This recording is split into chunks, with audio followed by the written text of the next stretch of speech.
This is the Red Sox POSTCAST, your instant game reaction for the Boston Red Sox, part of the Locked On Podcast Network. Your team every day. I am going to right now and take a moment to remind myself that this is a family-oriented show. This show, the Locked On Red Sox Postcast, is designed and designated for audiences of all ages. But boy, do I want to drop some F-bombs right now. That's a brutal loss. Yes, I want to blame the bullpen. Yes, I want Isaiah Campbell sent out. Should not be with the big league club when they open up a series against the Orioles on Monday. This goes back to Saturday. But the bullpen doesn't get the job done. You waste a Crochet day, and the offense, Jansen Junk, decent pitcher for the Marlins. But on a day where you know you don't have Aroldis Chapman available at the back end of the bullpen, the offense needs to do more than just score 3 runs. And 2 of those runs on a very, very interesting home run early in the game from Wilyer Abreu, who, oh, by the way, left the game with a calf injury. That's a long open. With that, we welcome you into our latest Locked On Red Sox Postcast. I'm Steve Lennox, longtime play-by-play announcer and national show host, ESPN Radio, Satellite Radio. We are providing reaction, and the reaction is not good. We are providing reaction to every Red Sox game on the Locked On Red Sox YouTube channel. Our Locked On Red Sox Postcast also available on the Locked On Red Sox podcast feed, which is free and available wherever you download your podcast. Our latest Locked On Red Sox Postcast brought to you by FanDuel. Football season is around the corner. Visit the FanDuel app today and start planning your futures bets now. Audience participation, we do love it. We do encourage it. We want to hear from you, our everydayers, our first-timers, also known as our Royal Rooters as well. Brutal. Brutal, brutal, brutal, brutal. And if I had a dump button right now, I'd use it and just go on an expletive tirade. I'm not going to do that. I promise you. This is what you'll be talking about. 3 runs all day. Wilyer Abreu, home run for the Red Sox. And, hey, how can you not be romantic about baseball? Abreu, a 2-run home run in the 4th inning off Junk. Yes, that was the starting pitcher's last name for the Marlins. J-U-N-K. J-U-N-K. Jansen Junk.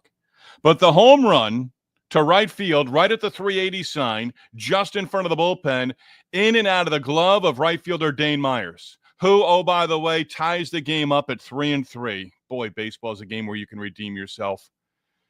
And Myers, don't you think he was thinking about doing something positive at the plate after that 2-run home run? Would have been a phenomenal catch. Body extended as he hit the wall and he's falling back, kind of squeezing the glove. You saw the ball, top of the glove, snow cone, and then it pops out, goes in the air enough where it goes in the opposite direction of where Myers was going as he was falling to the ground, and it goes over the fence.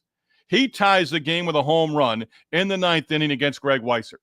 And then Jakob Marsee. And you heard it. Nesson referenced Dave O'Brien, Will Middlebrooks all weekend long. You can't sleep on this team.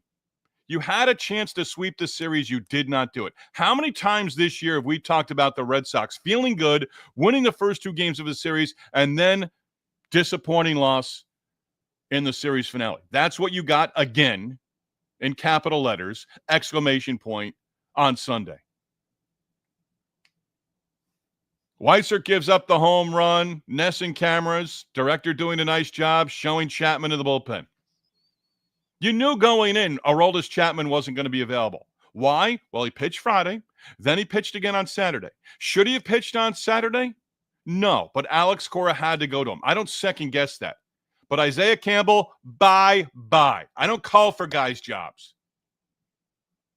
But that guy, you can keep a job, but it's at AAA or it's in the minor leagues if you're going to stay with the Red Sox organization. DFA him, he's not going to be picked up.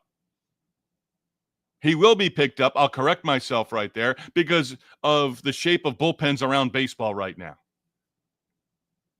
I mean, did you even hear Jordan Hicks' name? And as I'm coming on, I have to think about it along the lines of, is Jordan Hicks even available? Well, yeah.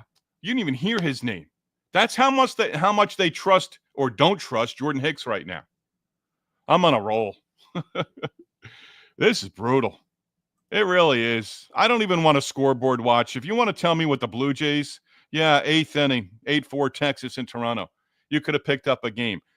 Right now, you're thinking, hey, hopefully we're still 5 back rather, with 37 games to go in the regular season. That one I don't like. I've got to put a list together of the last brutal loss. This one trumps that one.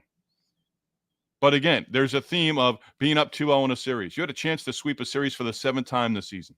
Another sellout crowd at Fenway. And Sunday crowd maybe.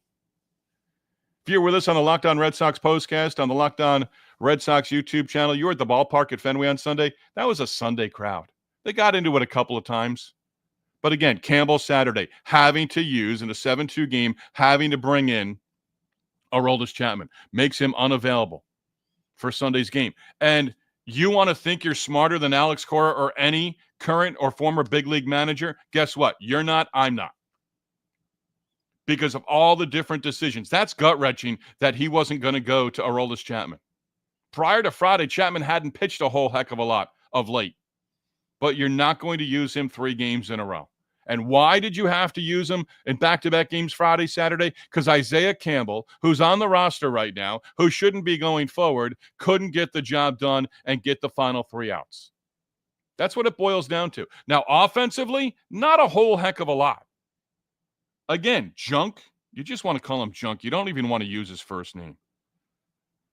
But Roman Anthony in the leadoff spot, 0 for 4. Alex Bregman, not in the starting lineup, came in late, had the base hit in the 9th inning. And really, were you brought into it? Was Cedar Rafaela. Cedar Rafaela, who took a brutal called strike 3 earlier in the game on a pitch that was down. Cedar Rafaela in the 9th inning walks on 4 straight pitches. And you're thinking, ooh, look at this, 2 on. Tying run on base, potential winning run at the plate. Can Narvaez run into one? Well, he didn't. Narvaez, a lazy pop-up, ball game over. And instead of being 13 over 500 for the 3rd time this season, the Red Sox are now 68 and 56. Is that right? I don't think that's right. No, 68 and 57. They haven't updated it on ESPN. That's okay. It's a brutal one. It'd be 4 back, 37 to go. Instead, it could be 5 back right now. But and again, I give the Miami Marlins credit. And Tom Caron said it in studio. Jim Rice, just at the end as I was getting ready to come down to my little studio setup, Jim Rice like, yeah, whatever. Marlins might be good next year. That's okay. But Tom Caron saying, hey, they've got some talent here. They do. Remember, they got to 500 a few weeks ago, but then in a little bit of a tailspin. Well, they might be out of that tailspin now with the victory in the series finale. And they're grinding. They're gonna be tough the rest of the way. They're one of my teams I identify below 500 record, but if you're playing them, now 6 weeks left in the regular season for the Red Sox, you're playing them over the next 6 weeks, they're not going to make it easy on you, nor should they, but they're really not. They haven't mailed it in. I don't think they're going to mail it in between now and September 28th, the end of the regular season. 2 against Baltimore. After it got to 2-0, and Crochet 7 innings, 1 earned run. I'm not going to say labored, but battled more in the 6th and 7th innings. But Whitlock, again, you want a bullpen, he gives up the run in the 8th inning. In that point, it's a 1-run game. Whitlock gives up the run in the 8th, and that's a big part of it too. Your job, Whitlock, is to get the job done in that 8th inning. Hicks with a base hit. And then Myers ties it up, 1 big swing of the bat in the 9th inning. Game tied 3-3. Marsee 2-run home run off Steven Matz. Bullpen's not in great shape. You've got options down at AAA. Sandlin, Tolley. Might want to do it sooner rather than later. I was sort of calling for that on Saturday. I'm really starting to think about it now. Marcelo Meyer, out for the season. Is going to have wrist surgery, right wrist, 3-month recovery period. Should be ready for spring training. That hurts you defensively. Because if you could have gotten him back, you get extra with the bat. But defensively, you're going to see more Cedar Rafaela at second base. I don't like it. I understand it. But Rafaela, and here's the thing, too. You add that in there. Defensively, Wilyer Abreu scores to make it 3-1 as he scores from third base on the sac fly by Toro in the 7th inning. That made it 3-1. Abreu taken out of the game. Calf tightness. Josh Stinson, I believe it's Josh Stinson. That's the way I've seen it pronounced phonetically and by minor league broadcasters. A couple of people on the Nesson broadcast and studio have butchered it. That's okay. I believe it's Justinson, though. Garcia, the password. That's what he's referenced as. First game at AAA for Worcester on Sunday. If Abreu has to go on the IL, to me, that's the no-brainer move. I think that has to happen. He needs to come up. He's already on the 40-man roster. I asked Chris Cotillo today, didn't get a response versus social media. Chris does a terrific job for Mass Live covering the Red Sox. I believe with Meyer, likely he goes on the 60-day IL. And if I have it right, that opens a spot up on the 40-man roster. So Sandlin could be added without having to put anybody else. But right now, Isaiah Campbell, bye-bye. You don't just get optioned down to AAA. You get sent off the 40-man roster. Enough of me. We hear from you. We want your reaction. Locked On Red Sox postcast. Brutal loss. I mean, if Junk didn't give up that home run, they win 2-1, and they had the lead going to the ninth inning. Number of the day, Crochet could have picked up his 14th win of the season. Did not happen. 7 innings, 1 earned run baseball. You waste a Crochet start. Second loss this season for the Red Sox when taking a lead to the ninth inning. And again, the Nesson cameras on Aroldis Chapman in the bullpen as he was not available. Thank you very much, Isaiah Campbell. And our Locked On Red Sox postcast is presented by Prize Picks, the daily fantasy platform that lets you turn your football predictions into real rewards. Preseason is already here, and it is heating up. College football isn't far behind. Whether you've got your eye on a big-name quarterback or a breakout running back this season, Prize Picks makes it easy to get into the game. Who's got you excited for the upcoming season? Maybe Joe Burrow is going to have a big year. Maybe Saquon Barkley is terrific out of the backfield for the Eagles. Josh Allen, perhaps. Aaron Rodgers, have to remind myself, with the Pittsburgh Steelers. Prize Picks, simple way to play. Just pick more or less on 2 to 6 players' stat projections. If you get your picks right, you could cash in and win up to 2,000 times your money. Prize Picks makes it simple when it comes to setting your lineup. You can get your lineup in before your coffee finishes brewing in the morning. The flex play option is a total game changer. Even when one of your picks misses, you still doubled your money. Prize Picks puts their members first, so all withdrawals are fast, safe, and secure. Download the Prize Picks app today and use code LOCKEDONMLB to get $50 in lineups after you play your first $5 lineup. That's code LOCKEDONMLB to get $50 in lineups after your first $5 play. Prize Picks, run your game. Locked On Red Sox postcast also presented by FanDuel. Put it on your calendar. August 26th, officially FanDuel Futures Day, a brand new holiday for football fans who live for bold predictions and preseason hunches. For just 24 hours, FanDuel is giving you deals on NFL season predictions. So, whether you're calling your MVP, eyeing a long shot division winner, or ready to crown your Super Bowl champ before week 1 even kicks off, this is your moment. So take a flyer on the MVP race. Maybe you're thinking Patrick Mahomes for MVP. Maybe. Crown your champion in August. Are you picking the Cowboys? Probably not. Are you picking the Chiefs? Maybe. Are you picking the Patriots? Maybe a year or two early. You might be thinking about a parlay with your division winner dark horses. Visit the FanDuel app today and start planning your futures bets now. Again, August 26th, officially FanDuel Futures Day, because Futures Day is one day and one day only. FanDuel, play your game.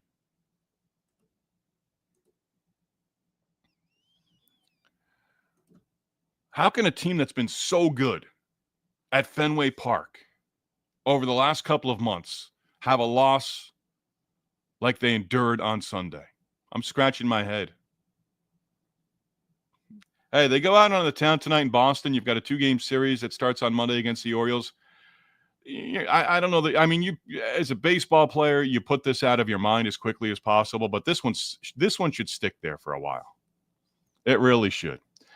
All right. I'm not afraid to go to the comments. We've got plenty of them. We're going to see who our leadoff hitter is here. But, hey, right now I'm just going to stay right off the top. We're going to agree here because there's no sugarcoating this one. Just ugly. Jimmy J, blew it. Yes, that's our leadoff hitter, Jimmy J. Thank you. Sam, wasted Crochet Day. Absolutely. That's the headline. Bullpen wastes Crochet Day. Isaiah Campbell, Saturday. And the bullpen on Sunday. Whitlock, Weiser, and Matz blowing a Crochet Day. Emily Talk Sox wrapping up her birthday weekend. You had 2 victories Friday and Saturday. Friday, your birthday, Emily, but Sunday, nope. DFA Campbell, ASAP. That should be ASFP. We know what that stands for. Shame on me, not you, Emily. We should have had Chapman today. Yeah. And sometimes things do play into the next game. Not easy for Alex Cora. But some decisions are made before the game. And don't think he didn't think about it. But he has to be steadfast to say, I made that decision. He's not pitching 3 days in a row. Jimmy J, Blue Jays lost. All right. Should have treated this like a must win. You're at that part in the season. You have 37 left. And you've got your sights set on the division, but you need to win these games. Blue Jays few and far between of late with the losses. But you've now got 37 games left, 68 wins. 17, doing the math real quick, and I get in trouble here, 17 to 85, and 22 to get to 90. 85 puts you a handful of games over 500. But if you can get to 90 wins, you're there. And it's actually, Dave O'Brien mentioned it early on in the game. It's the first time I've heard it on a Nesson broadcast, and I pretty much catch most innings throughout the course of the season. And if you're that number 1 wild card, you've got all 3 games at home in the best of 3 wild card round. That's important for a Red Sox team that, as well as they played at home, they're well under 500 on the road this season. Let me get going here. Jimmy J, thanks for the scoreboard update brought to you by the Locked On Red Sox postcast. Jordan, that was hard to watch. Bullpen better be doing crochet chores tonight after that one. You know what? The entire bullpen owes Crochet. If he's going out on the town for dinner, bullpen needs to pick it up for the next, I don't know, let's say 2 weeks. That's their fine. That's the punishment. Big, absolutely inexcusable performance from the bullpen the last 2 days. Yeah. Emily, I can't believe the bullpen was so bad tonight. Your job is 1 inning. You had 1 job to do, and they're not doing it. And that's how quickly it turns around. I got a parallel for you, maybe. I thought about this late in the game. The Red Sox, based on numbers, have one of the best bullpens in the American League, one of the best bullpens in baseball. It's sort of like, when you're talking about an NFL team, and, they lead the NFL in this category, but the category doesn't lead to a winning record. They're one of the best teams in this category in the NFL. Yeah, but they're 4-8 through their first 12 games of the regular season. The bullpen, as a Royal Rooter, as the host of this Locked On Red Sox postcast, debatable whether or not the Red Sox have one of the best bullpens. You may say on paper, on numbers, it's one of the best bullpens in baseball. When you see it game in, game out, week to week, they have stretches where they're great. But then again, they have stretches where you can't secure 3 outs in the 9th inning with a 5-run lead on Saturday. You waste your closer for 3 or 4 pitches. He pitches back-to-back days, and Alex Cora is not going to use Chapman for a 3rd straight game. What happens? A run in the 8th and 2 home runs in the 9th inning. I don't want to call the Marlins scrappy. I think they're a professional ball club. They're a young ball club that's winning, that's learning how to win at the big league level. Have they taken their bumps and hits to the head this year? Yes, they have. Jordan, this is why we can't have nice things. I say that in my household every once in a while. Not often. Big, it's really hurting that Hicks hasn't worked out. Yeah, because you want to talk about a trust factor? Give you a heads up here. Andrew the GOAT is next. There's no trust factor right now in Hicks. Awful choke job by the Red Sox, and the Marlins avoid the sweep. Yes, Andrew the GOAT. Agree with you on that one, buddy. Absolutely. Jimmy J, offense anemic last few games, under 3 runs or less, 3 of last 4 games. Yeah, the offense needs to start clicking again. And I said it yesterday, the bottom of the lineup did almost nothing. Had somebody correct me, and I was wrong. The bottom of the lineup yesterday, just 1 base hit. That was a double by Raphael. I thought everyone had taken an 0 for 4, misread the box score. But today, your top 2 hitters, and this is rare, but Anthony and Story both going 0 for 4 at the plate. Duran had a base hit and a walk. He was on twice. Yoshida 0 for 4. I mean, Yoshida cannot be the cleanup hitter of this team. Yoshida, you're at the point now, yes, he's had a couple of productive moments. He had the 2-out, 2-run single on Saturday. But, man, Abreu had the home run, the 2 RBIs, had 2 hits total. But Gonzalez and Smoke Dog, our guy Derek, after the home run by Abreu, Gonzalez had an at-bat, struck out on 3 pitches against Junk. That was the end of the inning. And then he struck out again later in the game. Gonzalez, Will Middlebrook said in the 9th inning, he just missed that one. Pitch that he was looking to go to the right field with. Will Middlebrooks knows more about hitting. He's forgotten more about hitting than I'll ever know. But I didn't think Romy Gonzalez looked good. They were throwing sliders, sweepers, middle of the plate, and diving away from the right-handed batter. He didn't put good swings on the ball. Didn't look like, to me, he was looking to drive the ball to right field. It looked to me like he was pulling off. Maybe he was, maybe he wasn't. But he didn't have very good at-bats during the day. Did have 1 base hit, but struck out a couple of times. Put the damn ball in play. Where are we going here? Eric. That was a waste of a Crochet day. Yes. I suppose you can't win them all. We know that. We still won the series. Yes. Keep your head up, Red Sox fans. Eric, I appreciate your positivity there. Really do. But again, I'll have it for Monday or Tuesday. How many times this season have they won the first 2 games of a series and then dropped the final game? That's rough. Alt 777. Bring in Chapman. He only threw about 8 pitches yesterday. No, less than that. I think he was 11 or 12 on Friday, 3 or 4 on Saturday. This is on Cora. It's not. It's not on Cora. I will die out on that ledge defending Alex Cora in this situation. It's on Campbell, Whitlock in the 8th inning, and then Weissert and Matz. Chapman pitches a 3rd straight game. All of a sudden, his elbow is tender middle of the upcoming week. Then you're going to blame Cora for that too. Wrong. Sorry. I don't live I don't live there, and I won't. Elsa's dad. I'm stuck on Cedon at second base. I'm stuck on Cedon at second base. I am too, Elsa's dad. It's affecting his hitting. I don't think it should affect his hitting, but I think, yeah, there's room to make that argument that it is. It shouldn't, but it is. It feels that way. Yes. Scott, Campbell indirectly cost us the game today. Yes. Granted, the bullpen was awful as well. Yeah, it was. But if Whitlock gives up the run in the 8th inning, you've got Chapman for the 9th inning if he didn't pitch on Saturday. That's what it comes down to. Emily, talking about Rafaela, his hitting has gone down. He walked on 4 pitches in the 9th inning. That gave you a glimmer of hope. I know it did because it did for me. I don't know what's going on. Elsa's dad. Yep, agree, Emily. Elsa's dad. No buzzer available for foul words, ? No, I have to watch myself. And I've done that for many, many years. And live mic, you got to always be aware of it. You're in front of a microphone, got to be aware of it. Where are we going? Austin D. Haven't heard from you in a while, Austin D. Just long-term, Emily. You're not wrong about yesterday. Just long-term management praying for October, I'd imagine, was the reason.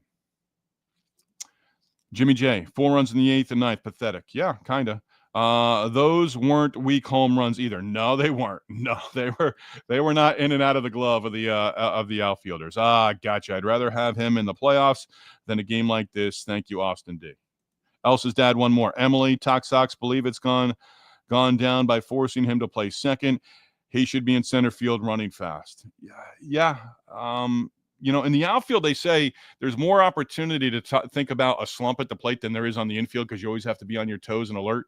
But right now, Rafaela just not getting it done offensively at the plate. He's in one of those swoons. So maybe comes out here in the coming days or weeks. The Red Sox crap the bed at home. Andrew the GOAT. Going for a sweep with Crochet on the mound. Joe. Yeah, it didn't happen. Did not happen. I am scrolling through here, trying to find first-timers for the day. Mark, this one hurts. Yes, I do believe it does.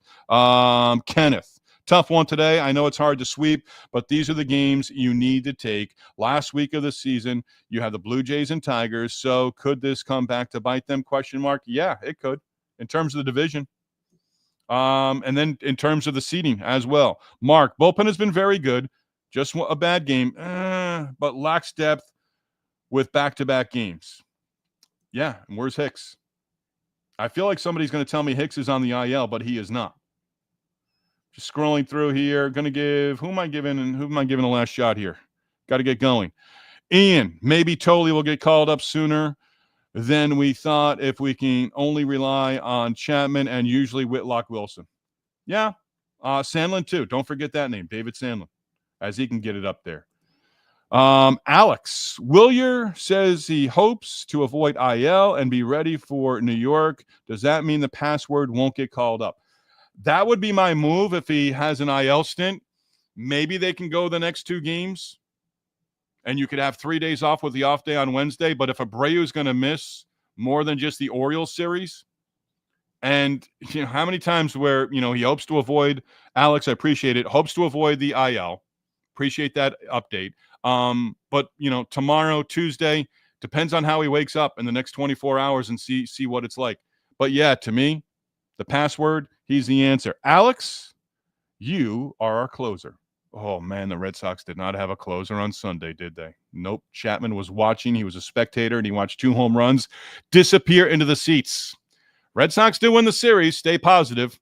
As always, we like to tell you right here and right now as we wrap up, we're going to be on within minutes of the final out of Game 1 of the 2-game series against the Orioles. I said 4-1. It's still on the table, but you need to take both from Baltimore. You split with the Orioles at Fenway Park back in May, scored 25 runs in the 2 victories, including 19-1 victory, and then scored 2 runs in the last 2 games of that series, both losses. We'll be on within minutes of the final out, Game 1 of the series against the Orioles. Hey, you've got May and Buehler the next 2 days. Have fun going to sleep tonight knowing that those 2 guys are next up in the starting rotation. May, build on the last start. That was fun to watch. As always, we tip our cap to you, our Royal Rooters. We also acknowledge our sponsors as well with a tip of the cap to FanDuel and Prize Picks. I'm Steve Lennox. Glad to have you on board on the Locked On Red Sox postcast. Yes, indeed, Locked On Red Sox. We appreciate all your help with making it the number 1 place to hang out immediately after every Red Sox game. Locked On Sports, your team, your Red Sox, who sometimes give you fits every day.